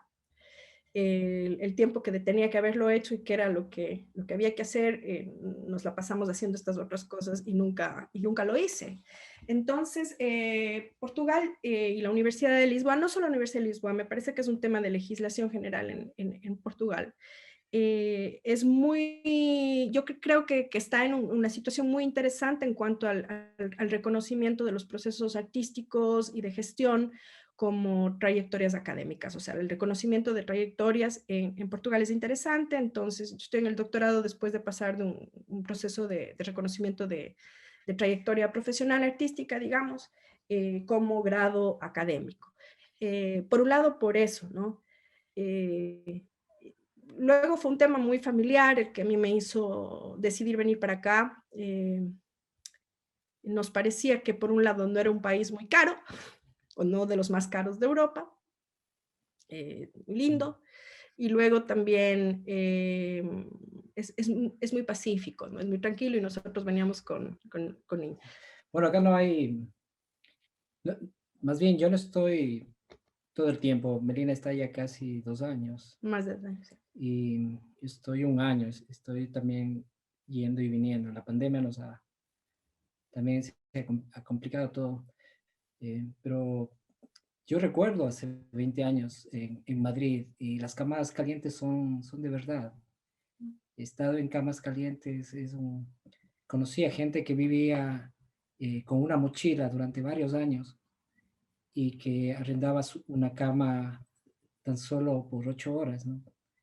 He estado también en Nueva York, allá conocí las videocartas, allá vi cómo se botaban todos esos cassettes y sabía que no podíamos dejar esa historia que para mí es la historia más contemporánea que hay del Ecuador, o sea, en el sentido de que eh, he visto cómo se construye la identidad. Mucho de la identidad ecuatoriana se construye, es un push desde afuera hacia adentro. Hay gente que no sabe de dónde viene hasta que está afuera. Y muchísimo de ese financiamiento de las culturas populares en los pueblos más pequeños, en el Azuay, son financiados desde afuera. Hay un rol de las economías que han mantenido al país durante mucho tiempo y esos potenciales para mí son eh, claves para entender al Ecuador contemporáneo. Por eso hablo de esta memoria en esa línea. Eh, y sí, bueno, Portugal, a diferencia de los centros europeos, digamos, siento que en los centros hay tantos filtros que cuando llegas ya al centro, todos, aunque hablen miles de lenguas, todos están hablando en la misma lengua, la misma cosa más bien. En cambio, en lugares, en puertos como es Lisboa, se juntan continentes, especialmente los Occidente, ¿no? África, América, todo lo que es Brasil, entra acá primero, es como la puerta y aquí se ocurren las cosas. Como te digo, cuando llegas ya a los centros, hay tantos filtros que cuando llegas allá, aunque hables otro idioma, estás hablando de las mismas cosas, con las mismas citas, con los mismos términos. Me parece que aquí es donde ebullece más las diversidades y más libremente. Bueno, eso me he dado cuenta estando acá, ¿sí? Pero no he estado más que un año en realidad. Pero sí, o sea, capaz sí es coincidencia, pero sí es cierto que claro, el proyecto AMA ha sido como muy bien recibido, yo estoy como muy contenta y creo que está muy bien recibido porque hay una historia también muy cercana con respecto a los temas migratorios en Portugal, sin duda alguna, ¿no? Los portugueses tienen una población migrante gigantesca. Entonces creo que hay unas posibilidades de diálogo ahí muy interesantes. Yo estoy trabajando mi orientación con dos cineastas bien lindas acá, bien lindas y además increíbles, ¿no? Está Susana Sousa Díaz, que trabaja con archivos justamente, y con ella hemos estado como en este debate, ¿no? Pero más bien para ellos ha sido como, ¿cómo? ¿Videos? Ustedes hacían videocartas, pero ¿y por qué no escribían? ¿No? Entonces también nos delata una cultura mucho más visual, creo yo, la nuestra, más de narración oral también, y creo que por eso las videocartas tuvieron tanto éxito. Aquí lo que me he encontrado es eso, o sea, hay un montón de fotografía, hay un montón de postal, de carta, y luego es bien curioso porque tratando de buscar un similar en la experiencia portuguesa, lo que hemos encontrado es que en los años de estos videos que hemos visto se estaban mandando desde Nueva York y desde las mismas Torres Gemelas. Alguien comentaba de lo de las torres, tienen que ver porque hay unos videos desde el tope de las torres que son preciosos, así que hay de todo esto. En cambio aquí lo que se estaba produciendo para contactar a sus migrantes, y en este caso migrantes particulares, porque estamos hablando de las tropas portuguesas en África, ¿no? Entonces, claro, en Angola, y lo que pasaba en ese tiempo es que la televisión portuguesa iba a los cuarteles, plantaba una cámara y se paraban los jóvenes soldados a mandar saludos a su familia en Europa, ¿no? En Portugal. Entonces, digamos, hay una suerte de cercanía, no es lo mismo, pero eso es lo que nos hemos encontrado acá. Pero sí, o sea, la realidad portuguesa creo que sí es cercana. Nosotros seguimos sintiendo eso, ¿no? Había un amigo español que decía, el Pedro, que creo, no sé si él también está en el Museo de las Artes. Él decía que Lisboa era interesante porque era el último pueblo capital de Europa, y tiene de eso. Creo que con los latinoamericanos y con otros pueblos tenemos en común un poco esta sensación a flor de piel de la crisis, ¿no? De ese nunca poder estar del todo asentado en un estado del bienestar, del cambio. Pero por otro lado también una sociedad muy interesante.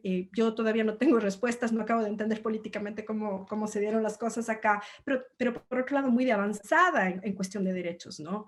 De los primeros países en legalizar el aborto, de los primeros países en legalizar el matrimonio igualitario, mientras España siguió no sé cuántos años más con Franco. Ellos tuvieron su abril, ¿no? Entonces, es muy interesante Portugal, así que no sé si en tema del Ámame en concreto, pero sí hay unos encuentros interesantes como para plantearse por dónde va después. Yo lo que hice ahora como ejercicio en la universidad, en una exposición hace un año y medio, ya, junté textos alrededor de migración que tienen muchísimo texto y tienen mucha producción literaria los portugueses sobre temas migratorios. De hecho, tienen textos como tan antiguos como la colonización, los momentos en que volvían a Brasil, y muy curioso, los portugueses muy pobres iban niños como esclavos a Brasil. Es muy particular esa historia.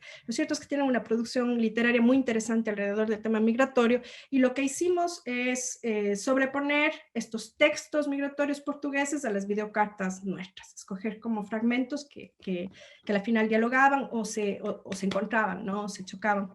Pero digamos, por ahí va el tema con los portugales.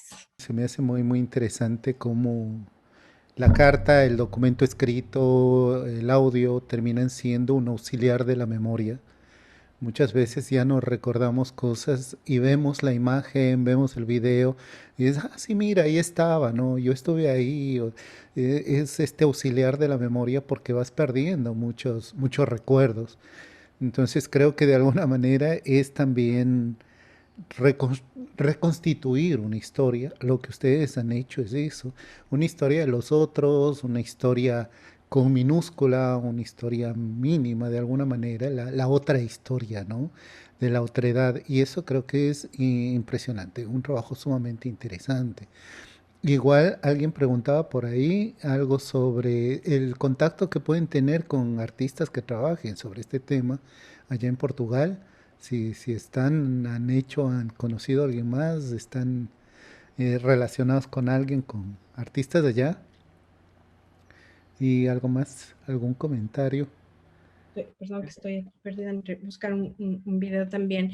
Eh, pues, hay un par de compañeros desde el cine, a través de la misma Susana, hemos estado trabajando.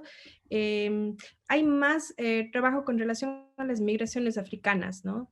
Eh, pero no, de momento no tenemos como un trabajo en conjunto. Este año ha sido un año muy muerto, muy difícil. Cuando creíamos que comenzábamos a poder contactarnos, se nos vino encima la pandemia y ha sido un ejercicio de conocer Portugal a partir de las entrañas de una casa portuguesa, ¿no? Estamos, además de que vivimos en una casa como muy, antes aquí vivía una señora muy, muy mayor, así que hemos aprendido a conocer Portugal desde allí. Hay un trabajo y hay interés en el tema migratorio en Portugal. Yo no estoy trabajando concretamente con alguien que esté en esa línea, más bien he estado relacionada con gente que está trabajando el tema de archivos en realidad. Pues hablaba de Susana, Catarina Moura, estamos trabajando también con Raquel Schiffer, estamos trabajando con compañeros de otros lados, con Andrés Jurado de Colombia, por ejemplo, con María Rojas, que también son un poco como la comunidad que hemos comenzado a construir aquí. Están Iris Batzari, por ejemplo, que ella trabaja con retazos que encuentran en la Fira de Ladra, ¿no? Que son estas ferias donde encuentras las cosas que de casa, ¿no? Estos segundas manos,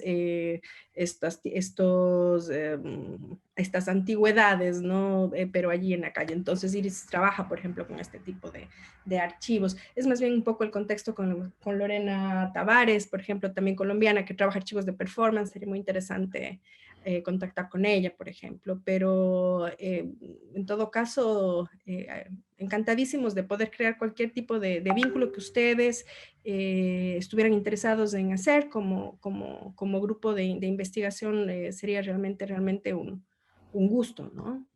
Uh-huh. Por supuesto, también para nosotros. Pero más bien se los planteamos directamente, si podríamos plantear algún tipo de pequeño proyecto que puede ser desde una actividad o desde una idea y poder conectar entre el grupo de investigación y nuestro espacio acá, creo que podría ser bien interesante y el AMA me ha encantado de mediar también esa posibilidad. Incluso por ahí se mencionó la posibilidad de que ese archivo pueda también ser parte de la biblioteca de la Universidad de las Artes, que sería muy, muy importante. O sea, tendríamos que conversarlo. Yo creo que ahí habría también muchas opciones que valdrían la pena pensarlas, ¿no? Sí, digo, Y hay proponerlas mucho a la que hacer. universidad también. Sí, nosotros nos habíamos acercado en algún momento, sí habíamos tenido como interés en poder presentar el archivo como más ampliamente en la universidad. Por alguna razón no acabó por no concretarse, pero por nuestra parte, o sea, ya que hablábamos de políticas, tenemos que mover el archivo. O sea, el archivo no sirve de nada si no está alimentando, generando y recibiendo otros saberes, así que, por supuesto.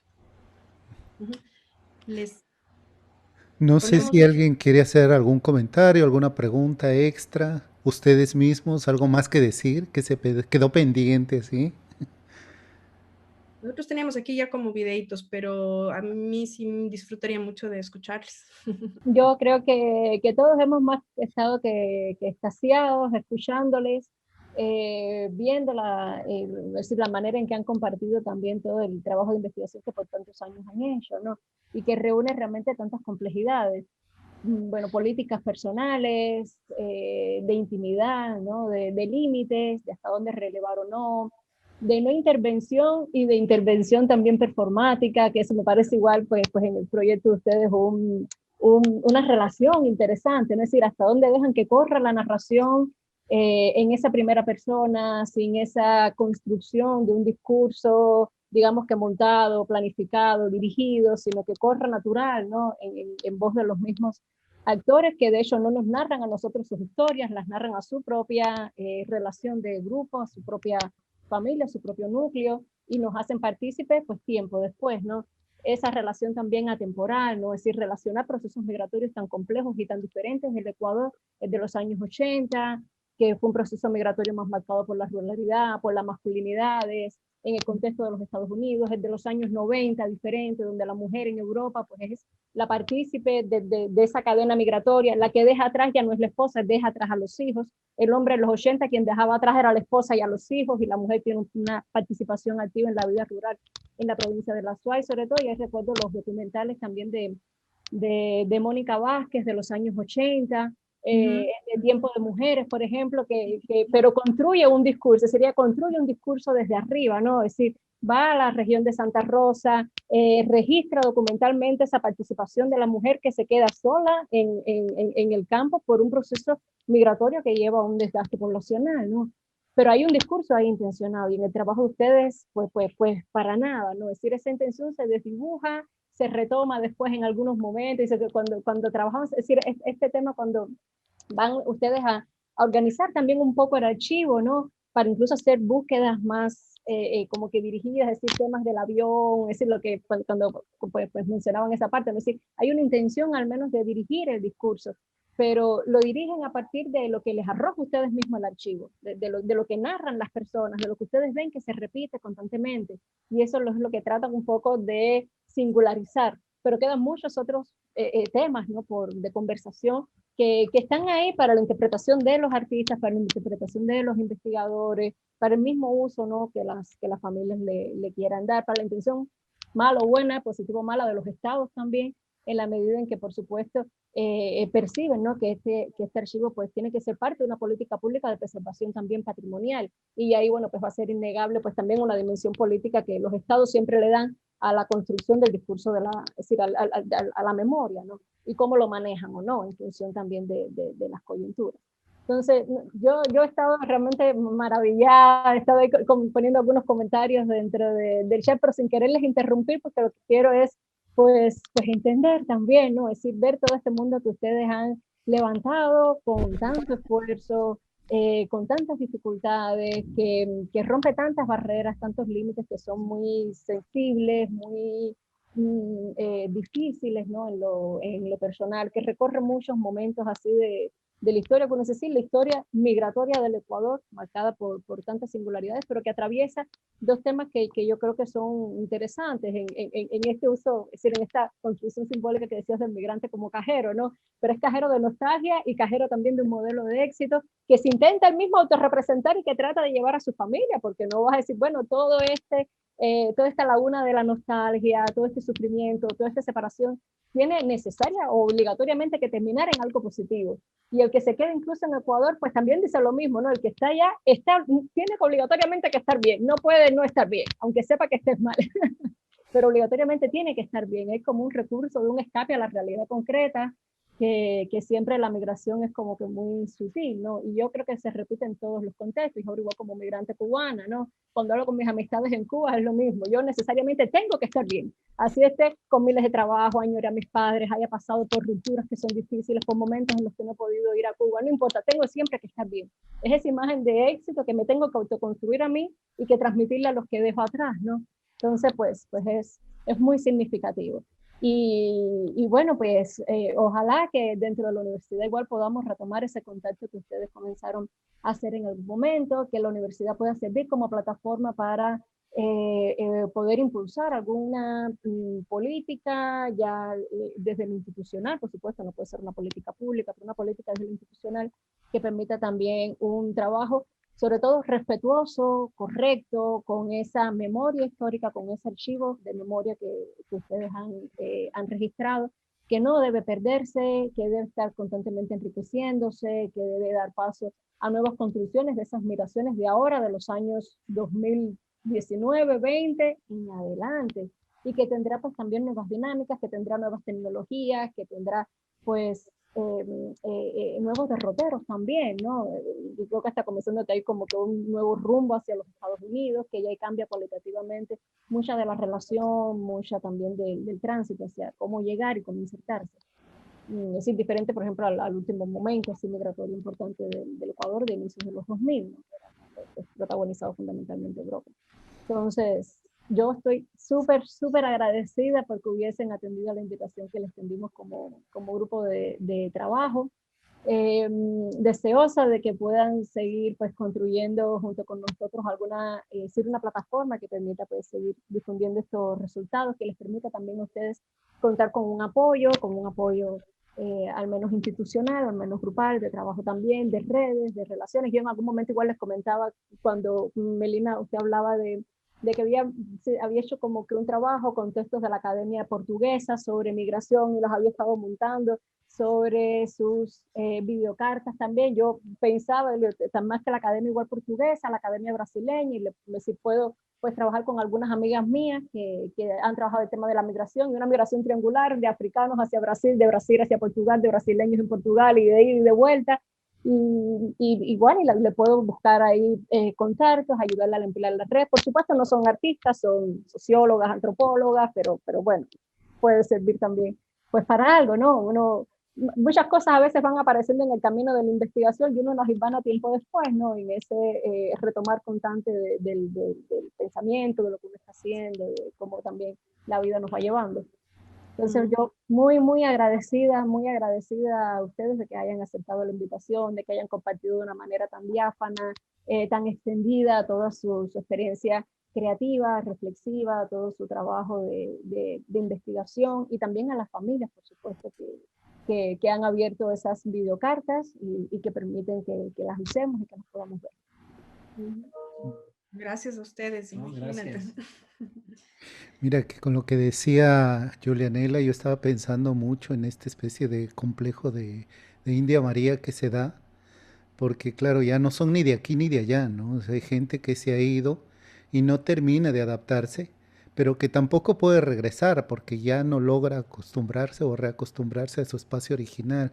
Entonces quedan en una especie de limbo donde no pueden estar ni aquí ni allá, no se adaptan a ninguno de los dos lugares, ¿no?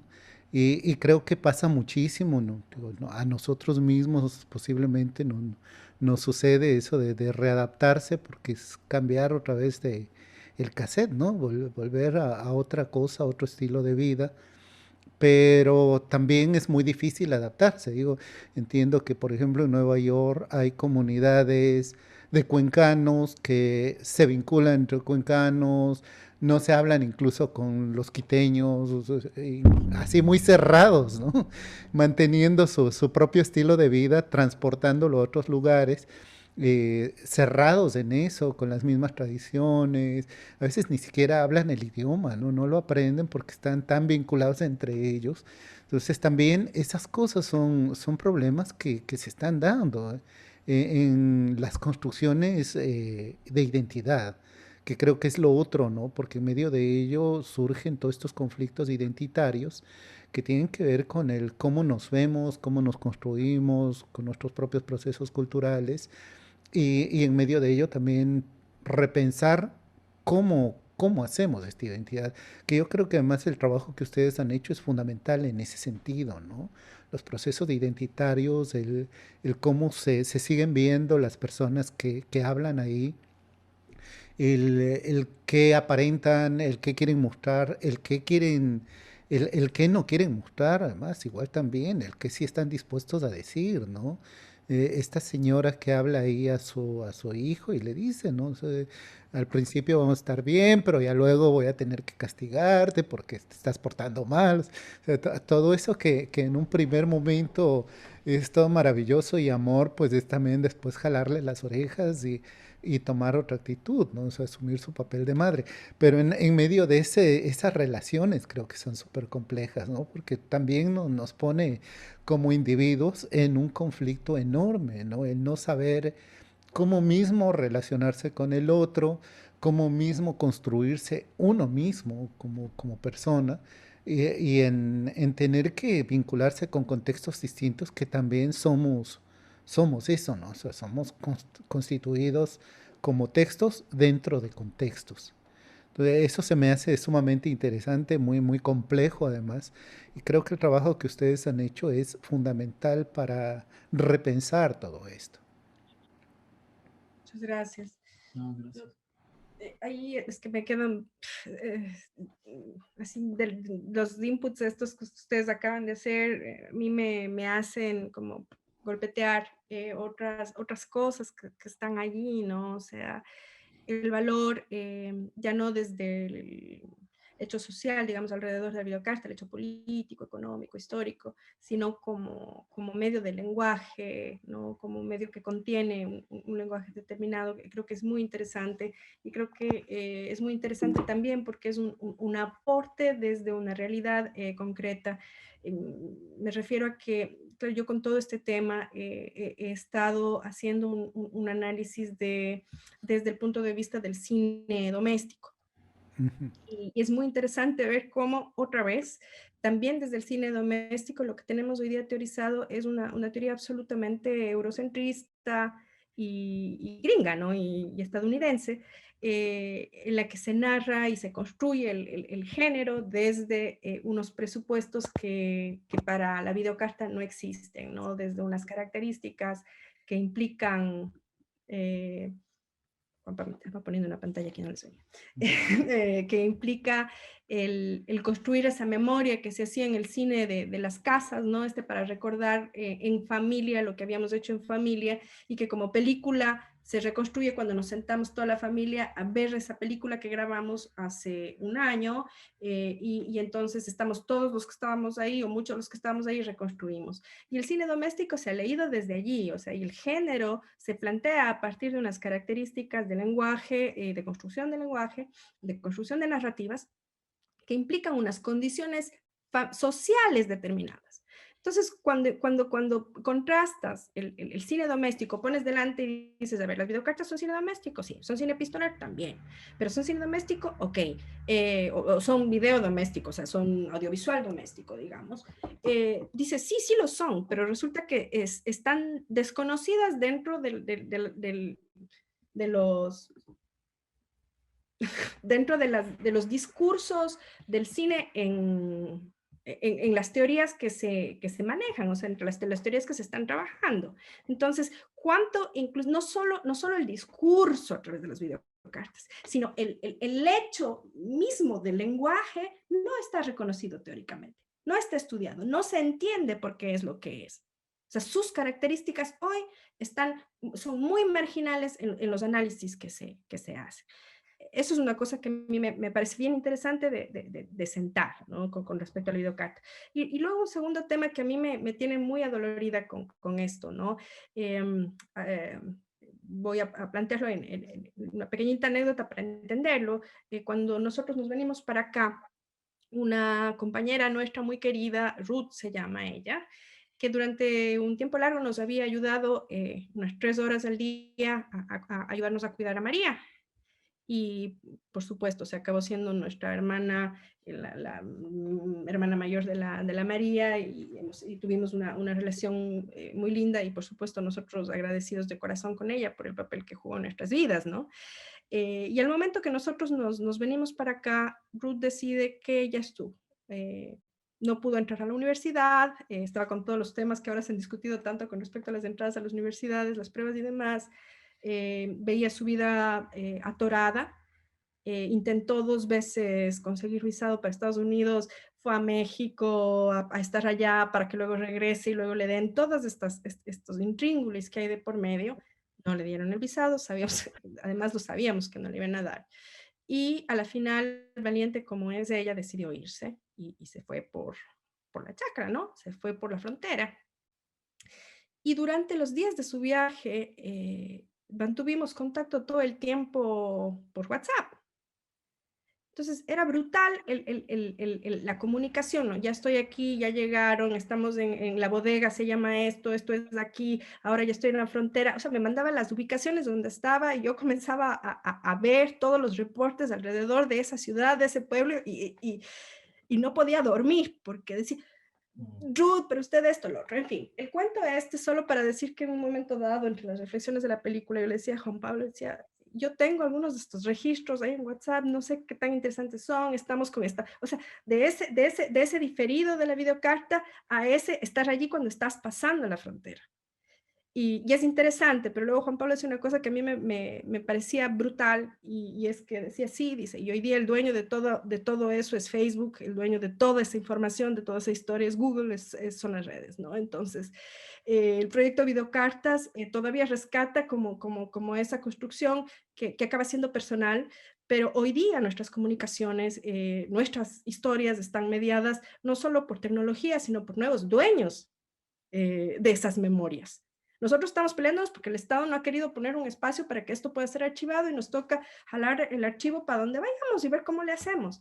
Pero estos otros archivos sí tienen dueños. Entonces nos parecía como que son otro de los temas que vuelven a aparecer constantemente alrededor del archivo, ¿no? También. Programas de Estados Unidos llegaban en videocartas, ¿no? Cuando la televisión llegaba allí, cuando las novelas, cuando las propagandas inclusive están llenos, los videocartas también, de hecho. Una segunda generación de nacidos ya, y tenemos cartas de ellos hasta que se casan, luego y intercambian cartas con sus primos en Quito. Es una novela, una telenovela de adolescentes.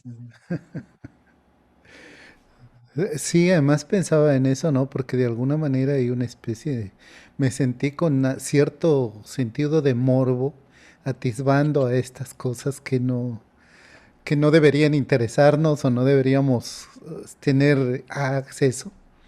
Pero igual estaba pensando mucho, ¿no? El escándalo de Frida Sofía, Enrique Guzmán. Digo, es justamente eso lo que hacen desde un punto de vista muy elitista, obviamente, y de la sociedad del espectáculo. Entonces, también esto se vincula de alguna manera con todo este juego, ¿no? De estar dentro de vidas privadas, pero creo que va mucho más allá. En ese sentido, el trabajo que están haciendo me parece muy, muy importante porque no solamente es el saber, sino más bien el poder constituir a partir de eso todo un imaginario, una ideología y un momento histórico de nuestro país y de muchos otros países, ¿no? Que también creo que les ha tocado vivir estas situaciones. Sí, o sea, te rebota un poco la pregunta. O sea, si nosotros hemos hecho el archivo de la memoria audiovisual de la migración ecuatoriana, ¿qué pasa cuando, por lo menos en la experiencia de nosotros, de mi generación, esa tortilla tiene otra cara, ¿no? Y a partir ¿de qué año estamos hablando? Del 2008, 2009, comenzamos a ser receptores y todo eso que habíamos visto en nosotros y cómo nos trataban y cómo se nos consideraba afuera, resulta que nosotros somos nuestra realidad nos asusta en cómo somos recibiendo al migrante también. Entonces, por ejemplo, para el AMAME sí es una pregunta muy grande esa, ¿no? O sea, nosotros como archivo, ¿qué hacemos con la migración en Ecuador? O sea, ¿cómo retratamos? ¿Qué decimos? ¿Qué respondemos? Creo que no tenemos todavía una respuesta práctica al respecto, pero para el archivo sí es un gran cuestionamiento. Es tiempo, digo, se nos ha hecho corto. Yo quiero agradecerles personalmente a ustedes todos por haber aceptado esta invitación, por toda esa franqueza, por esa disponibilidad para poder escucharlos, para mostrarnos su trabajo. Es un trabajo fantástico y creo que ha sido un buen momento además para abrir este encuentro. Lo, era ideal ponerlos a ustedes con estas muestras, ¿no? Creo que era el punto de partida perfecto para este encuentro. Queremos agradecerles muchísimo por todo esto. Igual agradecer los comentarios que ha habido de Javier, de Norberto, también, digo, Norberto también migrante, ¿no? Está con nosotros aquí acompañándonos, como muchos otros, digo, la universidad se ha constituido también por muchos migrantes, muchos han venido de fuera y creo que es una de las características muy importantes de nuestra universidad que también nos ha llevado a confrontarnos con este tema de investigación y creo que muchos nos hemos sentido así, afectados, golpeados, sensibilizados por todo esto que ustedes muestran, porque lo hemos vivido en carne propia. Y creo que eso además es muy importante, ¿no? O sea, poder crear esa identidad. Quiero agradecerles profundamente. Vamos a hacer más cosas, vamos a hacer estos vínculos, creo que sí es muy importante. Este proyecto va a continuar y esperamos poder convocarlos, vincularnos, hacer cosas conjuntamente. Creo que hay mucho por hacer. Quiero agradecer también a todos los asistentes. Vamos a continuar hoy por la tarde a las 3 de la tarde tendremos la propuesta de Julianela, que ha estado trabajando también sobre un tema de investigación, y tendremos también el trabajo de Santiago Poza, que está acompañándonos aquí y presentará su trabajo fotográfico. Entonces, pues vamos a tener este encuentro, vamos a seguir con él y esperamos que sea muy, muy rico para todos. Les quiero agradecer mucho por su presencia. Eh, un abrazo enorme hasta allá, Portugal. Vamos a seguir en contacto. Muchísimas gracias a todos. Nos vemos a las 3 por este mismo canal. ¿Ah? Entramos igual por aquí. Un abrazo.